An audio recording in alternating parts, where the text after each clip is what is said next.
అక్షర college వారి 15వ వార్షికోత్సవం సందర్భంగా మమ్మల్ని ఆహ్వానించిన వారికి మీ కరస్పాండెంట్ బాబు గారికి మరి మిగతా సిబ్బంది అందరికీ పేరు పేరున ధన్యవాదాలు చెప్తూ ఇప్పుడు మీరు వాస్తవం అయితే అనుకుంటున్నారు కదా, ఎందుకంటే ఉదయాన్నే నచ్చుంటే వాళ్ళు అనుకుంటున్నాడు. ఇప్పుడు ఒకటో సెషన్ రెండో సెషన్ చెప్తున్నారు, అవునా కదా? ఏమో చాలా మంది అవునంటున్నారు. సరే, వాస్తవంగా శివరాత్రి మన మరణంలో జరిగేటప్పుడు చాలా మంది మామూలు భక్తులు ఇబ్బంది పడుతూ ఉన్నారు. అందుకోసం మన డిఎస్పీ గారు ఆర్డీఓ గారిని మిగతా అధికారులందరూ తీసుకెళ్ళి మీ సిఐ గారిని ఎస్ఐ గారిని కూడా అక్కడ తీసుకెళ్ళినాము. రేపు శివరాత్రి రోజు మీరు వెళితే అన్ని సౌకర్యాలు బాగుండాలి, నీళ్ళ దగ్గర నుంచి ప్రతి విషయం మీద ఒక మీటింగ్ కూడా అక్కడ వెళ్ళడం జరిగింది. ఇది మంచి పనే కాదు, ఎందుకంటే ప్రతిసారి గేట్లు బాగా జరుగుతుంది, కానీ భక్తులు మనకు ఇబ్బంది పడుతున్నాం.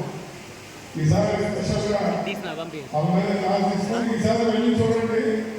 శివరాత్రి రోజు మీకు ఏదైనా ఇబ్బంది అనిపిస్తే ఆ ఇబ్బంది మళ్ళా మీ సాధన మనకు తెలియజేస్తే పై శివరాత్రికి ఇబ్బంది లేకుండా చేద్దాం.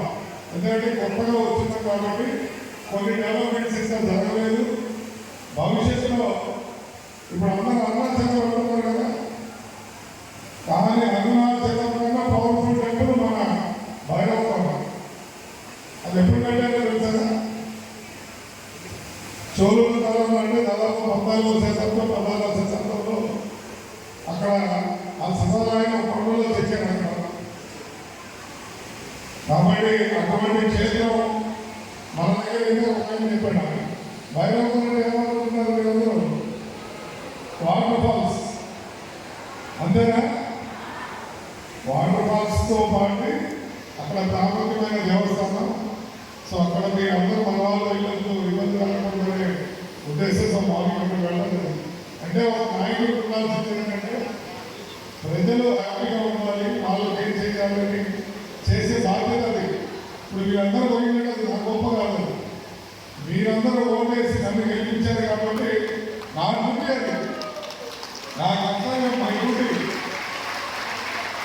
సో ఒక ప్రజాప్రతినిధిగా ప్రజలకి ప్రభుత్వానికి మధ్యగా ఒక వారధిగా ఉండి మంచిగా డెవలప్మెంట్ చేస్తే ప్రజలు ఆనందంగా ఉంటారు. దానికోసం నాయకులు వెళ్తున్నారు. ఇప్పుడు మీ సీఎం గారు ఎందుకు కోరుకుంటున్నారు? అందరూ ఆయన ఎందుకు ఆయన నిర్వహిస్తున్నారు కాబట్టి ఆయన కోరాడు. ప్రతి పౌరుడు తను చేయాల్సిన మంచిగా స్పీచ్ ఇస్తా ఉంది, తల్లిదండ్రులు గురించి చెప్పింది. ఎందుకంటే అంత చక్కగా ఇక్కడికి వచ్చి మాట్లాడుతున్నాను ఈజీగా. నేనేం చదివాను తెలుసా? ఏం చదివా పుట్టబెట్టా? సో నేను ఎంబీబీఎస్ తర్వాత పీజీ ఎందుకు తెలియదు తెలుసా? పీజీలో ఏమైందంటే మా ప్రొఫెసర్ స్టూడెంట్స్ ఎదురు కూర్చుంటే పీజీ చెప్పినప్పుడు మేము క్లాసులు చెప్పాము.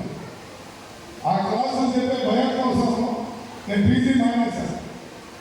ఇలా సంకేతం చూసినప్పుడు నాకు ఆనందం వేసింది. ఎందుకంటే వాళ్ళ తల్లిదండ్రులు తను ఈ వయసులోనే ప్రోత్సహించి స్టేజ్ ఫియర్ లేకుండా చేయగలిగారు. అది నాకు ఈజీ పని కాదు. ఇక్కడికి వచ్చి మాట్లాడి అక్కడ పనులు చూపించిన వాళ్ళు కొంతమంది వెళ్ళిపోయి ఎంతమంది స్టేజ్ మీదకి వచ్చి మాట్లాడగలరు చెప్పండి? చేతులలో వాళ్ళు పిలుస్తారు, ఏదైనా సంగతి.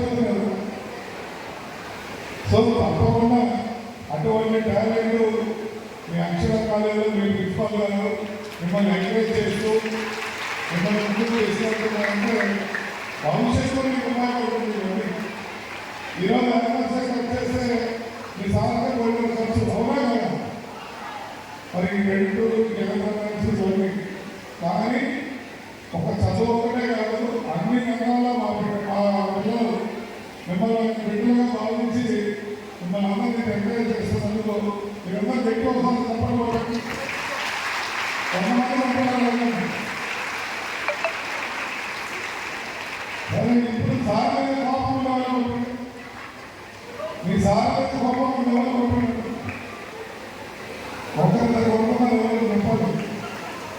సో మిమ్మల్ని తన బిడ్డలుగా చూసుకుంటూ మా బిడ్డలు మంచి స్థితికి వెళ్ళాలని ఒక ఛాలెంజ్ తీసుకొని ఇటువంటి రిమోట్ ప్లేస్లో కాలేజ్ స్థాపించి మన ప్రాంతానికి మంచి పేరు తెచ్చిన ఈ రామగోపాల్ సార్ గారికి చంద్రబాబు గారికి ఒకసారి ధన్యవాదాలు అవకాశం ఇచ్చినందుకు